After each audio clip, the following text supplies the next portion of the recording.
Okay, look at this tree. Wow. Now I really want to show you what's inside this bucket because it is gross, but I have to show you this tree first. Woo! This is so cool. This is called a strangler fig. And I mean, look at it. You gotta take a look at that thing. So what you're looking at is actually two trees. So the strangler fig, as its name implies, is strangling a tree. So this kind of viney part on the outside, this is all the fig, and it is wrapping around this big tree on the inside, which you can see those little parts in there that look dead. That's because it eventually kills the tree, but it uses its wood as a really good foundation to make an extra strong tree. So it's essentially a parasitic fig, but it is so beautiful to see. And over years and years, eventually this inner tree will die, the inside becomes hollow, and you can actually climb up in it almost all the way to the top. So I think this one still has a couple decades before we get to do that, but hey, maybe I'll come back in 20 years and check it out. Okay, I'm taking that tree as a good omen that we're in a good spot. So now it's time to reveal what is in this disgusting surprise bucket. Now, if you missed the first episode in this series, bottom line is we showed you that butterflies are kind of gross and they like really gross, stinky things. So in my mind, there's nothing stinkier than what's in here. Now, this is a recipe that I've used for probably the last 10, 15 years in the tropics. Entomologists studying butterflies have probably been using it for decades. And I want to show you what it is. And I think, honestly, it smells so bad, you're going to be able to smell it through your screen right now. Get ready. Get your noses ready.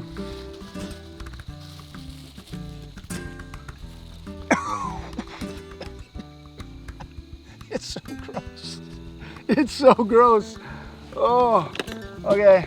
Inside this bag, my hands are gonna smell like this for the rest of my life. Oh God, look at those fish. So, rotting fish. Some of them are piranha. These are river fish we picked up at the market, left inside this bag real tight, put out in the heat, and then they just start to rot. And butterflies absolutely love it. And not just any butterflies, some of the rarest butterflies in all of the Amazon will come feed on something like this. Once again, here on the Jungle Diaries, it's time for a butterfly adventure. I've never been in such a perfect rainforest for this smelliest of butterfly baits. First stop, let's set up the trap. Okay, time for the trap reveal. Ooh. This is a pop-out trap, nice and compact. And the way it works here is we have this dish that we'll put the disgusting bait in, and butterflies should come in, they'll feed on it, get a nice little meal, they'll pop up into this funnel because insects generally go up towards the light when they leave, and then we'll have them stuck inside this trap. Now we can come, zip it open. This doesn't harm the butterflies, it gives them a nice meal, and it gives us a chance to study these things, figure out what species are around here, and learn just how gross butterflies really are. Let's do it. Nothing like fillet of fish for science. Oh, so gross. Machete and all.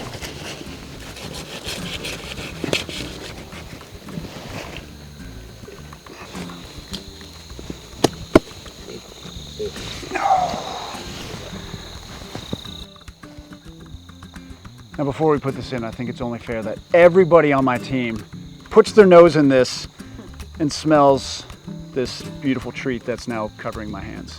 All right, Joe. It's quality stuff. Juan Carlos.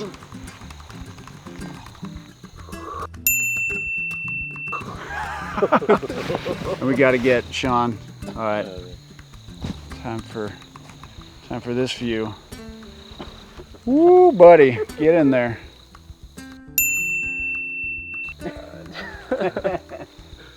I think he loves it. This is incredibly exciting to me. I haven't done this in a couple years, and I've never done it in this rainforest itself, so no clue what we're gonna get. But based on all the things already swarming around us, I think it's gonna be good. Bait in the trap, we have to find the right branch to hang it from.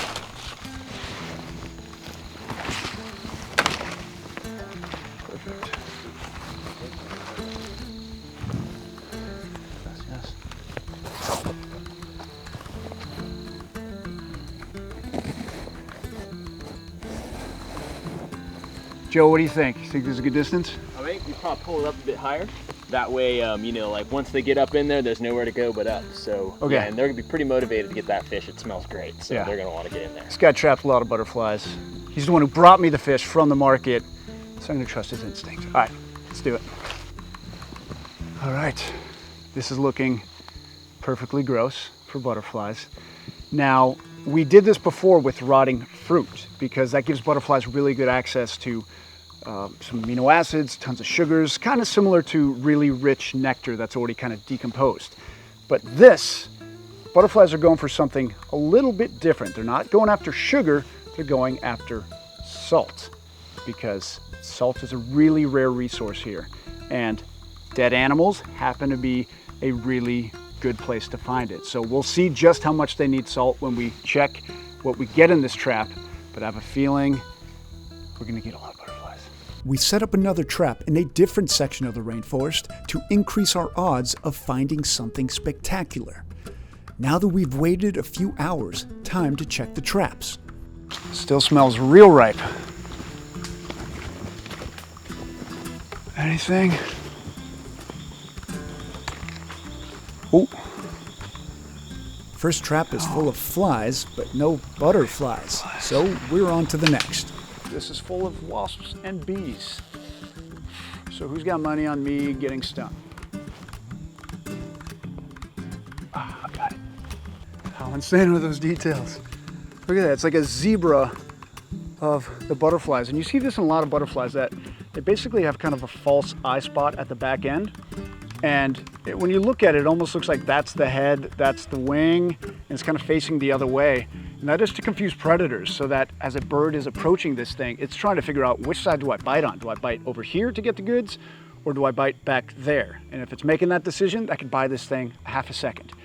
Not to mention, a lot of butterflies that have this kind of false head have big bird marks taken out of the back of the wing because their defense was successful. This one looks pretty good. I mean, it's seen some days, but how cool is that? It came in for the fish. The upper side is like a little more bold patterned.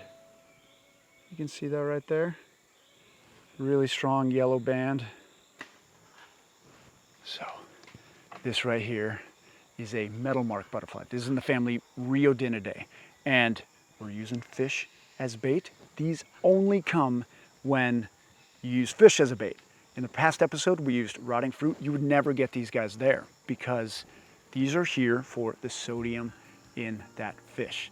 Now, a lot of people ask me, so does that make a butterfly a carnivore if it's eating fish meat? Well, it's not necessarily going here for the meat. It's kind of drinking up the juices, and those juices are really full of minerals and things that otherwise they can't get in the environment. The diversity in this one trap is remarkable. None of these butterfly species are particularly closely related, yet they all ended up in the same trap for the same rare resource. The resource thereafter, of all things, is salt. Yes, minerals are rare here in the rainforest, and dead fish happen to be full of them. And this may seem bizarre for butterflies to go so far out of their way in the name of sodium, but we're going to take a quick boat trip adventure to show you that they are far from the only brilliantly colored creatures out here doing bizarre behaviors in the name of salt. Okay, right now we're approaching this little island on the Tambopata River, and right across from it, there's a giant wall of clay, and a bunch of birds are about to come down, and let me tell you, it's gonna be amazing. So, listen to that cacophony.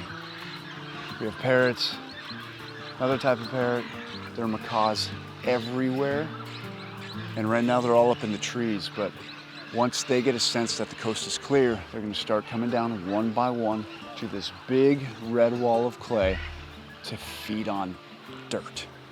It's gonna be awesome. So right now we have blue and yellow macaw, we have scarlet macaw, we have red and green macaw, a bunch of parrots, a bunch of parakeets, and they're all here, this one little spot on the river to feed on mud.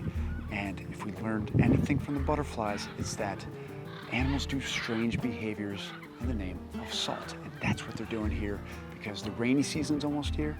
They're about to start breeding. When they have babies, they need all of those minerals to make the eggs and everything. So this is it. This is like, but now We just gotta wait for this moment that we call the flash. That's when they're all on the wall, they all get spooked by something, and then whoosh, they all take off at once.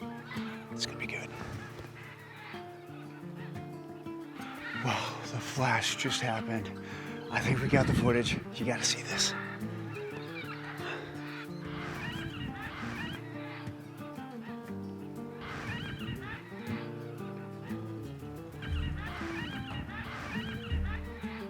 Now that we've seen the most beautiful birds in the world eating mud, let's get back to some butterflies.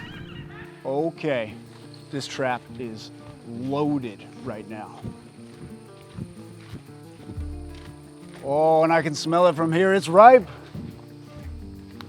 What did we catch? Oh, look. We have butterflies on the bait right now.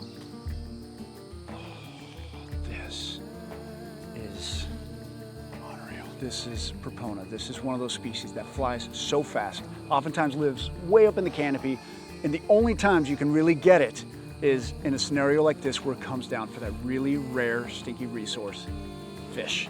Now wait till you see the underside. You'll see there's a pattern we see a lot with butterflies where this underside is very camouflaged. It's not very noticeable. But when we flip it over, get ready. Oh, look at that color. You know what we do when we catch butterflies? Gotta smell them. So just like the butterfly that we found before that smelled like bananas and vanilla, it's a male. Only males go to this resource for that sodium because that sodium becomes what's called a nuptial gift. It's something that they give to the female when they mate with her. They give her sperm to reproduce, and also this package of stuff like minerals that they can get from stuff like rotting fish.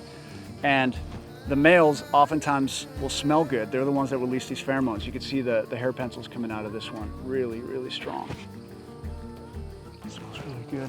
Okay, so from beautiful butterflies to beautiful macaws to cockroaches and all these other things that are in here in the name of getting sodium. If there's one thing you're going to learn from the Jungle Diaries, it is that salt in the Amazon rainforest brings out the coolest, craziest things, including all these sweat bees trying to drink my salt right now, crawling all over me. It's a wonderful place to work. They always get in your eyes to drink your tears too. It's awesome. Anyways, I legit love it. Let's put this guy on my nose and say goodbye. Maybe he'll stick around. Now, hopefully I'll see you guys again talking about other disgusting things that attract butterflies, because there is one more thing that I really want to find out here, and it is jaguar poop, AKA the filet mignon of butterflies. So the day I find some jaguar poop, I promise you, we'll show you all the butterflies it attracts. Whew, so many bugs in the ear. And finally, thank you. It's been an adventure out here. And if you want to help this rainforest, here's two important things you can do. One is to buy Rainforest Alliance certified products. Look for this symbol on things ranging from coffee to chocolate. And secondly, visit this rainforest. And yes, I mean literally this rainforest. Go to rainforestexpeditions.com. Check out their lodges. It's an amazing way for you to visit this area, get to understand the nature, the people, and put money right into this ecosystem and the community around it. You won't regret it.